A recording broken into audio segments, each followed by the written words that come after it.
Hey guys, C L Lalit here. So campus को लेकर कुछ क्वेश्चंस है, उनको लेकर एक शॉर्ट वीडियो बनाने चाह रहा हूं मैं भी। तो इस वीडियो में हम क्या कवर करेंगे कि कैंपस का पूरा प्रोसीजर कैसे होगा वो आपको थोड़ा सा समझा देते हैं। देखो, अभी तक जैसे कल लास्ट डेट है तो आई होप आपने फॉर्म फिल कर लिया होगा, ठीक है। अब फॉर्म फिल करने के बाद क्या, तो सबसे पहले तो आपके सामने ये जो दिख रहे हैं ये इंटरव्यू के स्केड्यूल्स है कि किस किस डेट को कौन कौन से सेंटर में इंटरव्यूज होंगे। तो आप अपने सेंटर के हिसाब से देख लो कि आपकी क्या डेट्स है, ठीक है। तो वो तो होंगे फाइनल इंटरव्यू की डेट, बट उससे पहले क्या करना पड़ेगा, कैसे कंपनी आपको सेलेक्ट करेगी और कैसे आपको कंसेंट देना पड़ेगा, इसकी इंपॉर्टेंट डेट्स है जैसे ये रही, ठीक है। अब गाइस होगा क्या, लास्ट डेट्स जो भी है रजिस्ट्रेशन की, ठीक है, वो अभी 22 फेब दे रखी है, ठीक है। मतलब अभी आप स्टूडेंट्स को रजिस्टर करना है, ठीक है। उसके बाद ऑर्गेनाइजेशंस आएंगी, उनके अलग अलग डेट से, इससे आपको मतलब नहीं है।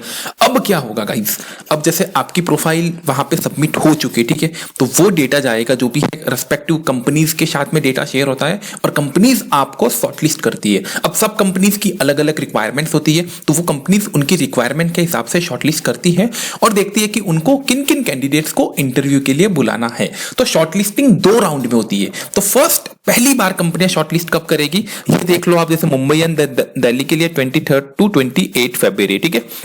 कोलकाता, पुणे और इन सब के लिए, ठीक है। तो मेन जो भी है उन सब के लिए ये फेब में ही हो जाएगी। जो भी ये बिग सेंटर्स है, ठीक है, इनकी यहीं पे हो जाएगी अभी भी। मतलब जो भी पहला देखो इंटरव्यू भी जो भी है ना, कैंपस भी, वो 2 राउंड्स में होता है, पहला बिग के लिए फिर स्मॉल के लिए। तो पहले अभी बिग के लिए होगा, ठीक है। जो भी बिग सेंटर, आपने एक बिग चुना होगा और एक स्मॉल चुना होगा। तो बिग के लिए क्या होगा, 28 फेब तक जो भी है कंपनियां आपको लिस्टिंग दे देगी, चलो कि हाँ हमने इन कैंडिडेट को सेलेक्ट किया है। तो वो लिस्टिंग कहां पे अपीयर होगी, वो लिस्टिंग ये यहां पे अपीयर होगी। आपका जो भी ये CMIB का अकाउंट है ना, वहां पे आपको लॉग इन करना, प्रोफाइल तो अब आपको कंप्लीट दिख रही होगी। कैंपस इंटरव्यू पे जाना और यहां पर उन कंपनीज के नाम आ जाएंगे आपको, ठीक है। कंपनी का नाम, interview type, interview date, CTC और सब इंफॉर्मेशन आ जाएगी। ये PPT की इंफॉर्मेशन नहीं आती जनरली, ठीक है। तो यहां पे पूरी इंफॉर्मेशन आ जाएगी और उसके सामने ऑप्शन रहेगा कंसेंट देने का कि आप उनको यस करते हो नहीं, वो करके आप सेव कर सकते हो। तो यहां आपको कंपनियां की लिस्ट दिखेगी। तो सबसे पहले ये जो भी फर्स्ट राउंड रहेगा, ये क्या होगा कि कंपनियां आपको सेलेक्ट करेगी। जस्ट अ सेकेंड, हाँ ये रहा। तो 28 फेब तक कंपनी आपको सेलेक्ट करेगी। अब उसके बाद आपको कंसेंट देनी पड़ेगी, ठीक है। अब वो रहेगा कंसेंट देने का जो भी फॉर्म रहेगा, वो रहेगा 1 एंड 2 मार्च को, ठीक है। तो जो मोटा मोटी ये जो भी सेंटर्स है बिग वाले, ठीक है, इनके अंदर सबकी डेट सेम है। 1 एंड 2 मार्च को आपको कंसेंट देनी पड़ेगी। 2 दिन आपको मिलेंगे, उसमें आपको कंसेंट देनी पड़ेगी, हाँ कि मैं इस कंपनी में इंटरव्यू के लिए मैं अपनी कंसेंट दे रहा हूं तो मैं उनको इंटरव्यू दे पाऊंगा। अब यहां पे एक क्राइटेरिया आता है कि एक स्टूडेंट, ठीक है, एक कैंडिडेट मैक्सिमम कितनी कंपनी को कंसेंट दे सकता है, तो वो नंबर है 4। आप 4 से ज्यादा कंपनी को कंसेंट नहीं दे सकते हो। तो यहां पर मान लो कि आपके अकाउंट के अंदर अगर 8 कंपनीज आ रही है, तो आपको अब डिसीजन लेना है कि किन 4 कंपनीज को कंसेंट देना है। 4 से ज्यादा आप कंसेंट नहीं दे पाओगे, तो ये 2 दिन आपके पास कंसेंट देने के लिए रहेंगे। अब यहां पर क्या होता है, जनरली जैसे ये 28 फरवरी है ना, तो कई बार डेटा थोड़ा लेट होता है, तो वो 1 मार्च को आपको अकाउंट में शो करेगा, तो उतना कोई लोड लेने की जरूरत नहीं। तो आपको कंसेंट जो भी देनी वो आप ट्राई करना 2 मार्च को देना। बिकॉज लास्ट टाइम क्या होता है कि जैसे 28 को हुआ था और बच्चों ने नेक्स्ट डे कंसेंट दे दिया और उसके बाद कुछ और कंपनियां ऐड हुई थी। तो 1 तक आप वेट करना, वहां भी कंपनियां ऐड होती है। आप 2 मार्च को अपनी कंसेंट दे देना, ठीक है। तो ये फर्स्ट राउंड यहां पे हो गया। फिर सेकंड राउंड फिर क्या होगा कि मान लो कि किसी स्टूडेंट को 4 कंपनियों ने सेलेक्ट किया ही नहीं, 2 कंपनियों ने ही सेलेक्ट किया, अब वापस किया, तो फिर एक और शॉर्ट लिस्टिंग राउंड होता है, ठीक है। मान लो कि ये जो भी फर्स्ट राउंड हुआ ना कि कंपनी ने आपको सेलेक्ट किया, आपने कंपनी को कंसेंट दी। अब यहां पर काफी बच्चों को डिजायर कंपनी नहीं मिल पाती है और काफी कंपनीज को, मान लो कंपनी ने 100 बच्चों को सेलेक्ट किया था और कंपनी को 20 ही कंसेंट मिली, तो अब कंपनी को तो और स्टूडेंट चाहिए। तो फिर सेकंड एक और राउंड देते हैं शॉर्टलिस्टिंग के लिए, जहां 2 दिन कंपनीज को मिलेंगे कि अगर आपको और बच्चों को शॉर्टलिस्ट करना है तो और शॉर्टलिस्ट कर लो, और उसके बाद आपको 1 दिन मिलता है कि अगर आपको और कंपनी को कंसेंट देनी है तो और कंसेंट दे दो। तो ये 2 राउंड सिंपल सा रहता है। पहले कंपनी आपको सेलेक्ट करेगी, आपको कंसेंट देनी है, फिर और सेलेक्ट करेगी और आपको कंसेंट देनी है। अब यहां पर ध्यान देने योग्य बात क्या, दोनों मिलाकर आप मैक्सिमम 4 कंपनी को ही कंसेंट दे सकते हो। फॉर एग्जाम्पल, अगर आपने पहले राउंड में 4 कंपनी को कंसेंट दे दी और उसके बाद में अगर आपके सेकंड राउंड में कंपनियां ऐड होती है, तो आप उनको कंसेंट नहीं दे पाओगे। आपका मैक्सिमम कोटा 4 ही है, ठीक है। तो ये चीज आपको ध्यान रखना है कि मान लो, एक टिप मैं यहां पे देता हूं कि मान लो फर्स्ट राउंड में आपको कुछ कंपनियां आती है जिसमें मतलब ठीक है, आप तो यहां पर क्या कर सकते हो, मान लो 4 से ज्यादा कंपनी है तो आप ना 3/1 वाला रूल्स ले सकते हो, थोड़ी सी रिस्क कि 3 कंपनियों को यहां पे कंसेंट दे दी और एक पोजीशन में सेकंड राउंड के लिए खाली रखता हूं, क्या पता सेकंड राउंड में भी कोई अच्छी आपकी डिजायर कंपनी आ जाए, बट वो रिस्क रहेगा।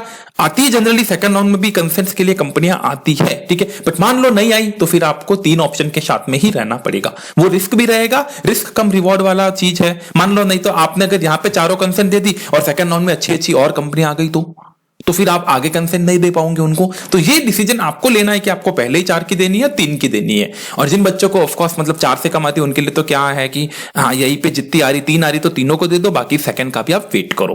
तो ये कंसेंट वाला पूरा सिस्टम रहता है। 23 to 28 पहले कंपनी आपको करेगी, 2 दिन में आपको कंपनियों का कंसेंट देना है। कंसेंट कहां देना है मैंने उस पोर्टल पे बताया, यहाँ पे कंपनी आएगी और सामने ऑप्शन रहेगी, बट पहले सब इंफॉर्मेशन पढ़ लेना, सीटीसी और ये सब डिटेल्स पढ़ लेना, देन आप यहाँ पे सेव कर देना और उसको स्क्रीनशॉट भी ले लेना, ठीक है, बिकॉज टेक्निकल ग्लिचेज होते हैं पोर्टल के साथ में। तो ये आपका कंसेंट वाला रहेगा। तो मेन जो भी प्रोसीजर है कंसेंट वाला यही था। ये तो 5 फेब तक आपके पास फाइनल हो जाएगी कौन कौन सी कंपनीज जो भी है उनको आपने कंसेंट दी है और क्या चीजें है। फिर एक साइक्रोमेट्रिक टेस्ट होता है। ये क्या होता है, बिल्कुल सा बेसिक सा टेस्ट होता है। आपको लिंक आएगी आपके ईमेल के ऊपर, वहां जाकर आपको अपियर करना है। मार्क्स वार्क्स ऐसा कुछ नहीं होता है साइक्रोमेट्रिक में, मतलब आपको पोजीशन सिचुएशन दी जाती है, ऐसा हुआ तो आप क्या करोगे, ऑब्जेक्टिव टाइप होता है, कोई मार्क्स वार्क्स ऐसा कुछ नहीं होता है, कोई प्रिपेयर करने की उसकी जरूरत नहीं है। तो ये पूरा ऐसे कैंपस का वर्क करेगा।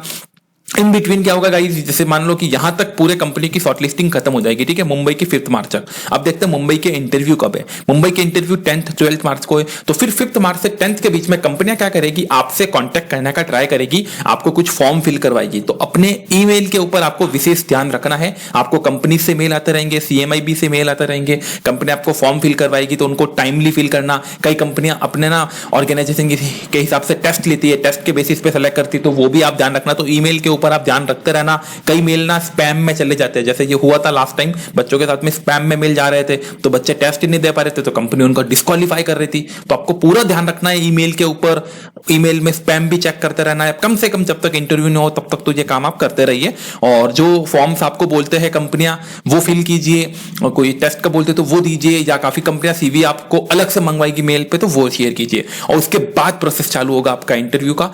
इंटरव्यू के लिए हम स्पेशल एक सीरीज लाने वाले हैं। जनरल इंटरव्यूज के लिए आपको क्या प्रिपरेशन करनी है और कुछ स्पेसिफिक प्रोफाइल के लिए क्या प्रिपरेशन करनी है, लाइक ऑडिट एश्योरेंस के लिए क्या करनी है, इन्वेस्टमेंट बैंकिंग के है उनके लिए क्या करनी, फाइनेंस के लिए क्या करनी है, हम पूरी सीरीज लेके आएंगे।